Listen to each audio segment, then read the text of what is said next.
Welcome to Toffee TV. This is a bit of a transfer roundup.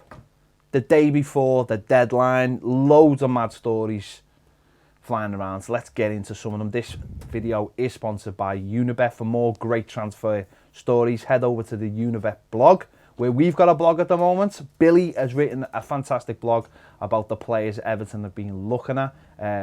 Unibet have also got some fantastic writers putting out all the transfer stories. So get over there. The link is in the description. Baz, it's gone a bit mad. It's Wednesday afternoon. It's gone a little bit mad. Got up this morning, put Sky on, and they're saying Zaha, nothing less than £80 million for Zaha. And then this afternoon, when everyone's thinking, oh well, that's dead, then Everton are never going to go to 80 million. Some very credible journalists like Paul Joyce, David Ornstein of the BBC, who's very, very good, saying that no, we're still pursuing it. Joyce saying that the player now is starting to get very angry about the situation. Yeah. He wants to leave. He's agitating. Yeah. He wants to leave. I don't know whether there'd been an agreement put in place or something that if someone had come in, he feels like he's being priced out of a move.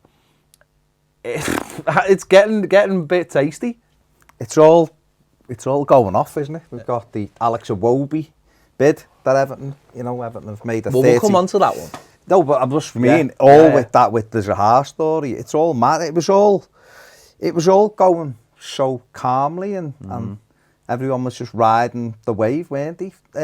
Certainly up until the weekend just gone. We signed Jean-Philippe Gbamin and Moise Kean come in, and we were all excited with that. Sidibe will come in today. He might already be by the time this gets in. Yeah, so that it was all going along nicely. Obviously, the Zaha stuff broke early last week, but then the last couple of days it's cranked right up, hasn't it? And my personal view is 80 million's way too much for him, personally. But is it way too much for him?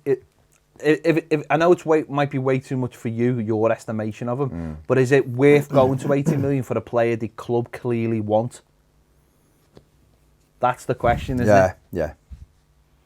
Like I say, if they've bid 70, which some people said they haven't, some people have said they haven't, but if they've bid 70, is it worth going to 80?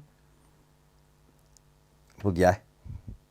The reality is, for 10 million quid, nothing now, which sounds ridiculous to say that, but £10 million from 70 to 80, the jump isn't great, is it? It's not really that big. Henry Onyekuru looks like he's about to move to Monaco as well. He gets that work. Needs a work permit, ironically. It's a visa. It's slightly different, so I'm very confident of getting it. So then that'd be that difference put back in. So the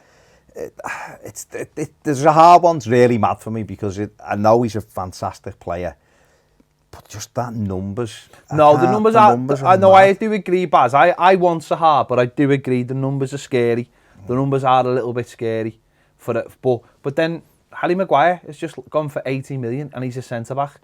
Now, I know he's a good centre-back. Decent. But 80 million is a lot of, and I think people just get naturally worried. I suppose, if they think he's the difference, getting them into Europe and stuff, and lo and behold, they got in the top 4. We got in the top 4 because of him. And got in the group stages. I'm sure the group stages is like 50 million back or something. So I know that's quite a jump, of course. But if they look at, I think Chelsea ended up with 29 million from the Europa League last year. I know they won it, but even the group stages is like 15, 18. I don't know. The flip side is for Crystal Palace, they lose a player like that. That'd be a massive blow for them, and then they could be facing a season where they struggle a little bit, and then obviously... They could, but if you, and I know what you'll probably say, because I'd probably say the same thing, but if you're Crystal Palace and this player wants to go... Now, what the journalists who are close to Crystal Palace, I don't know this, how would I know? I don't know Wilf. But the journalist close to that, apparently he was promised after last summer, if he stayed for the season, because Spurs wanted him last summer, and if he stayed for the season and they got an acceptable bid this summer, they would sell him. And now, they must be his brother feeding, I think his brother's his agent, isn't it? They're saying he feels they've gone back on it because he feels Everton's original offer was good enough, was what they said they'd accept. Once they got 50 million for Wan-Bissaka, obviously things changed a bit. Well, that's another problem though for Palace, isn't it? Losing your biggest up and coming star, and then you would the potential to lose your biggest. But why keep an unhappy player? No, I know, but we've done this though. John Stones wasn't happy, but we kept him, and we would. They did that last summer. We didn't keep him the next no, summer. I know. I'm just saying. I'm just looking from Palace's point of view. And they could, if they've lost both of those players, and they haven't really bought well at all.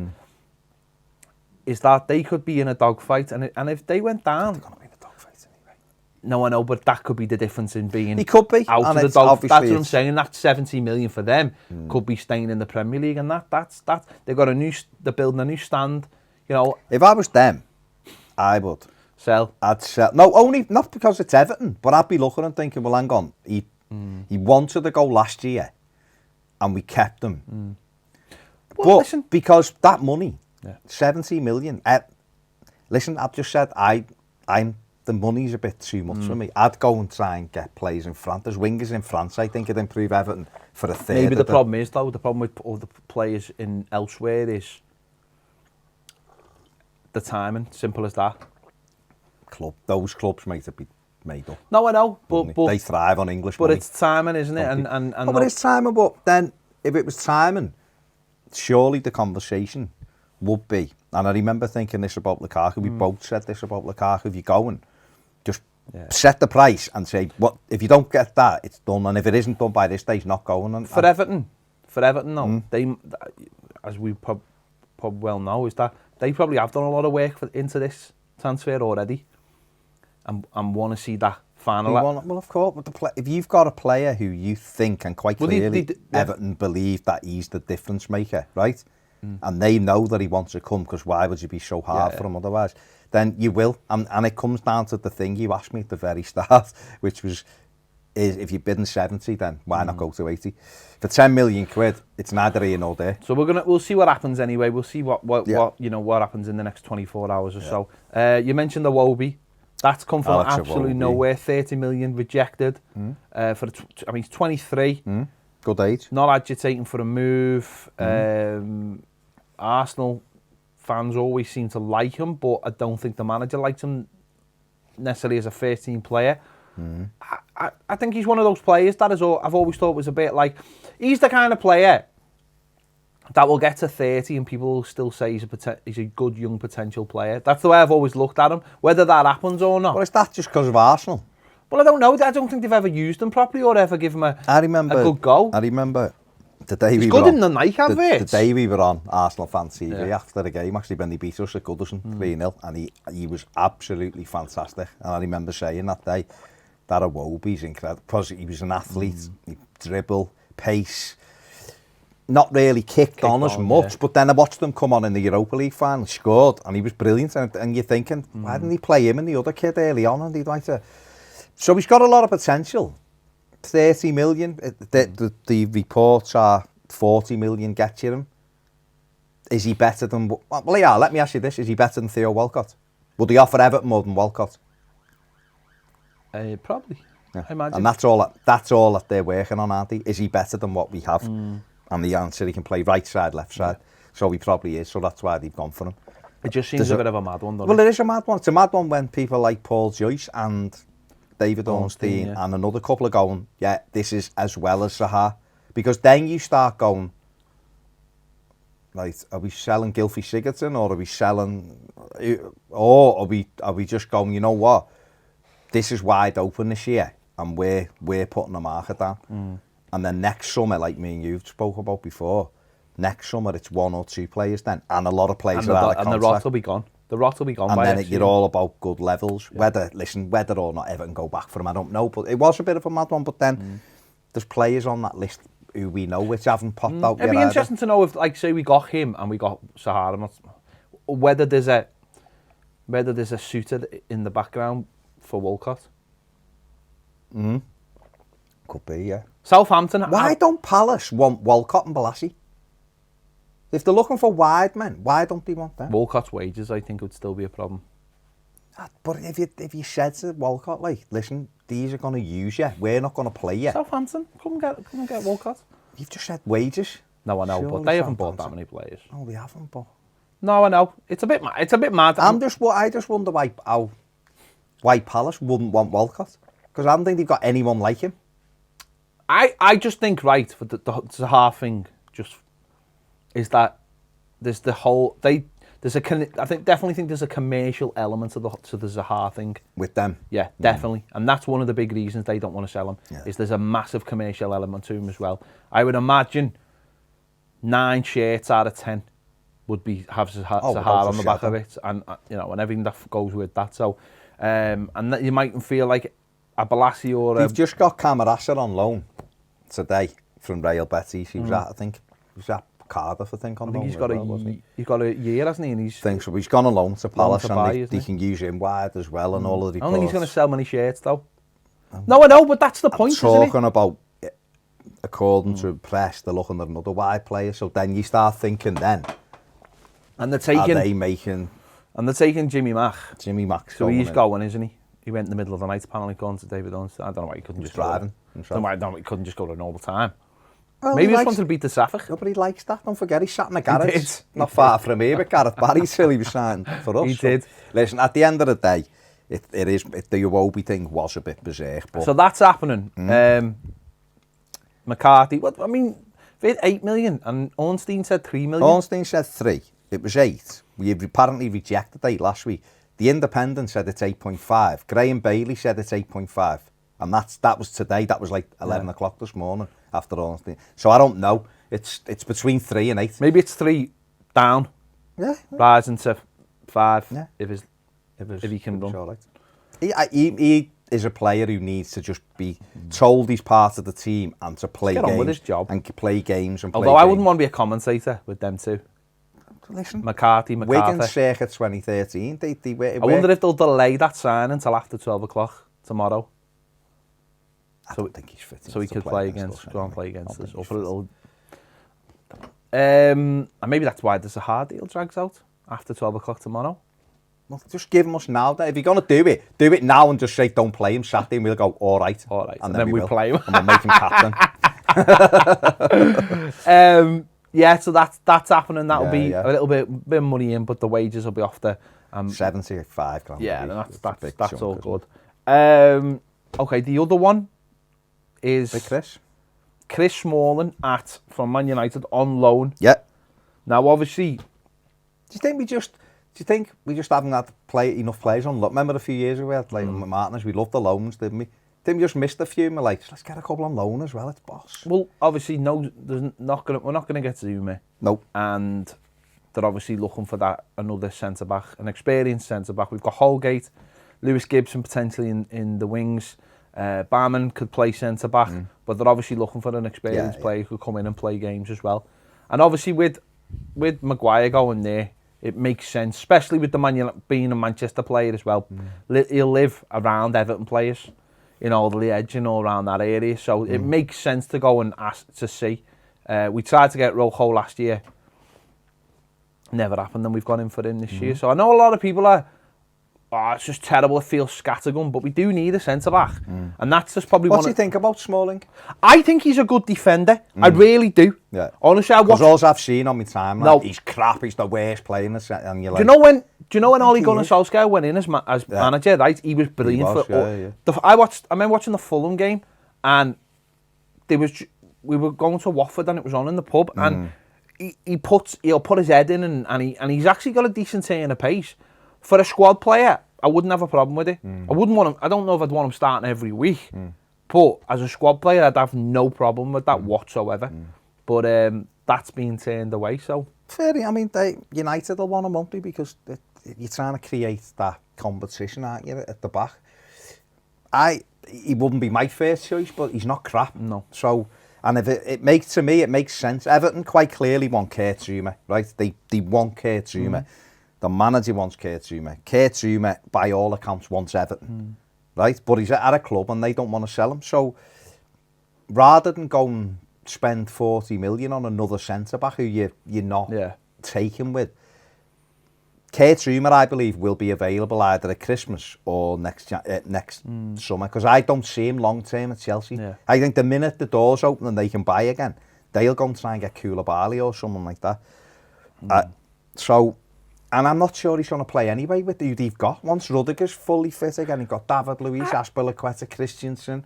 I think that's one of those bids that normally doesn't get out. It's like you pick up the phone and you think, you know what, there might be a chance where he might be available. You pick up the phone and go, is he available? No. And they go, yeah, he is. You know what, you can have him if you want. But at this time they said no. Do you mean like you did with Zouma last year? Yeah, exactly. You pick up the phone and you go, right, we need a centre back, or you get onto an agent. I wouldn't rule out Rojo coming. No.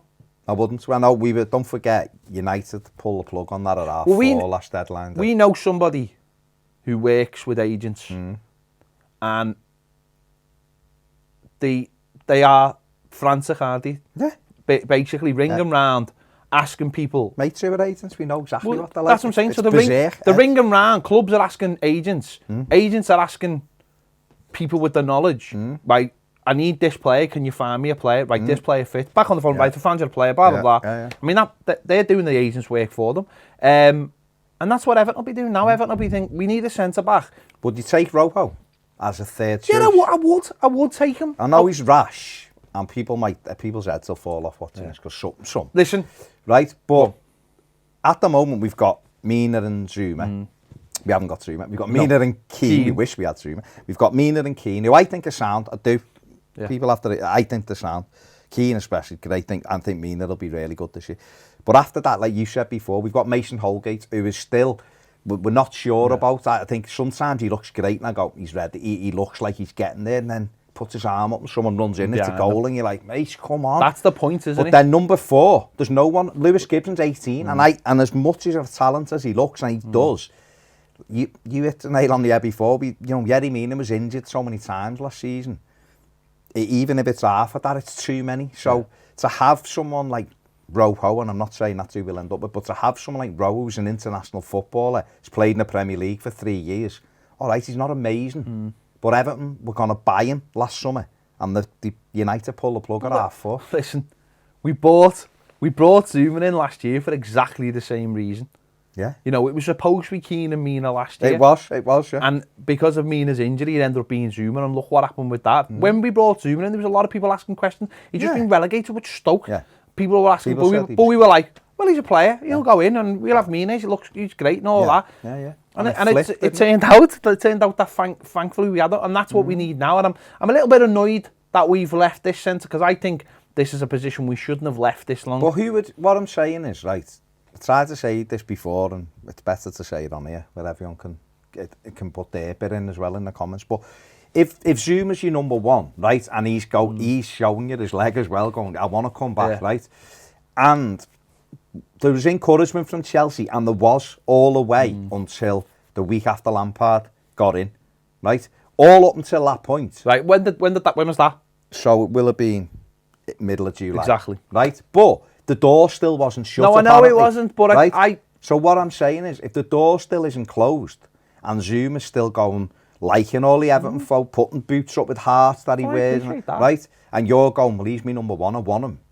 So why not go out and get another centre-back on loan from somewhere else? You know, Wolves brought that kid in from Real Madrid, and I'm not saying I want him, because I don't even know anything about him. But that's what I'm saying, just go out and go, right, for an insurance policy. And listen, this for all I know, there's the other kid, for all I know, Samori. But I was going to say, but for all I know, Bamman's the insurance policy. So, but then you're taking him out of midfield. He might be great midfield, and suddenly you've got to play him with the back.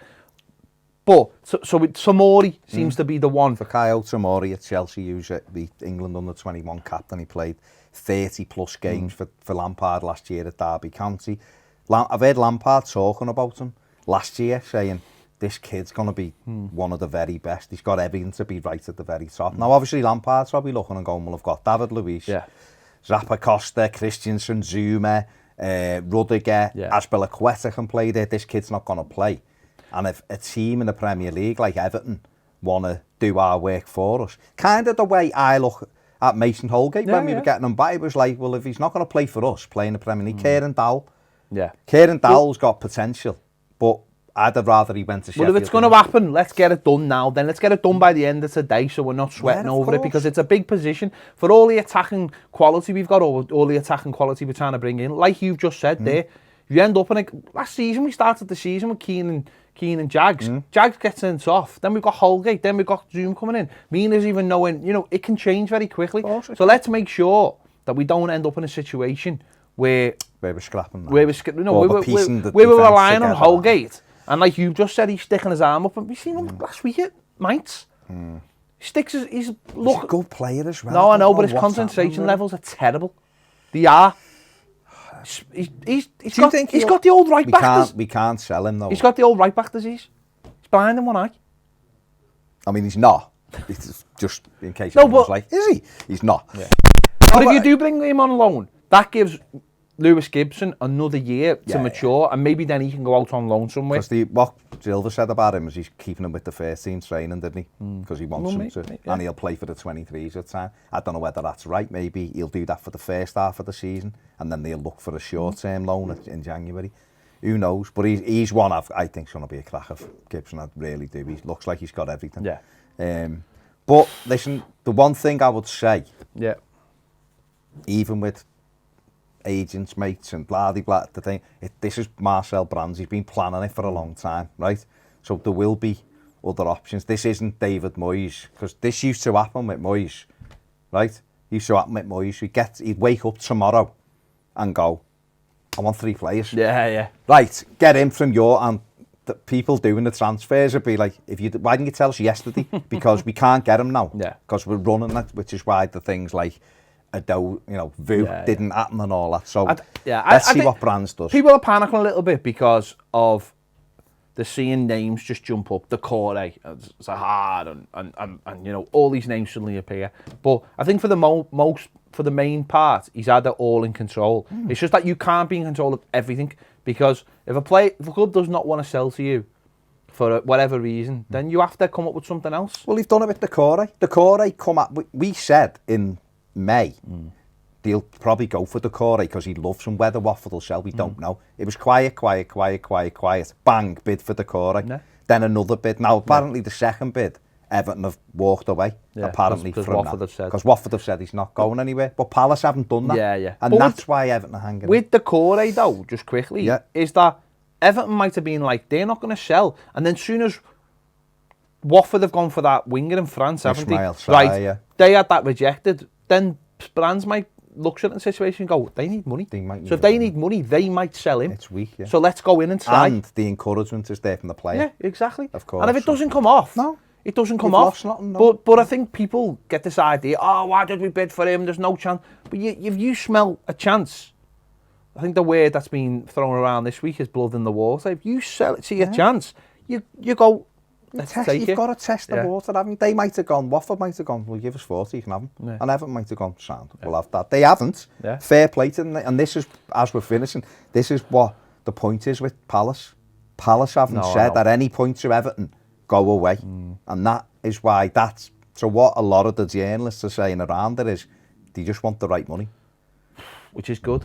It's good for Sky. It's good. Well, it's yellow tie day, they're gone. It's good for us. For us, we're live. In fact, forget Sky, we're live tomorrow. It's blue tie day in here. I mean, I'm not wearing a tie tomorrow. No, I'll be sure. Well, you won't be here. Well, I will be. I'll be here later on. I've got to go. You better be here early just to say. I've got to be here early, and then I've got to go to Sky, and then I'll come back. Not Sky Sports. I'm not on Sky Sports. Swerved it. I've swerved it. I've got to go. Holding this. Yeah, I've got to go and do something with Gary and Jamie. Imagine. But I'll be back. You'll be back in it. Me and the Pivel. That's fine. Pirouetting. We'll be pirouetting around the studio. That's fine. I'm prepared to be somewhere else. Just finding out what's going on me. Getting updates from you guys. That's right. Well, you'll be talking to Gary and Jamie, so you won't be able to. What it is, I think Zaha's a terrific signing, but for 80 million, a lot of money.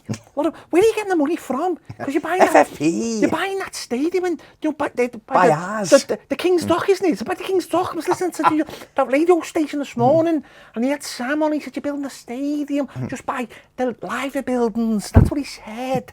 He said right next to it, didn't he? Bloody hell, Sam. He just blagged them, didn't he? They did. Yeah, that crew. Where the ferries well, the other fella's head is going. Oh my God. It will explode one day. It's terrifying. But I hope it happens on air. I don't How know. anyone listens to that radio station. It's just... Anyway, come on. Move on. Be with us. Be with us. We'll be live later on Patreon. And then, And then tomorrow we'll be live on YouTube and Patreon for all deadline day.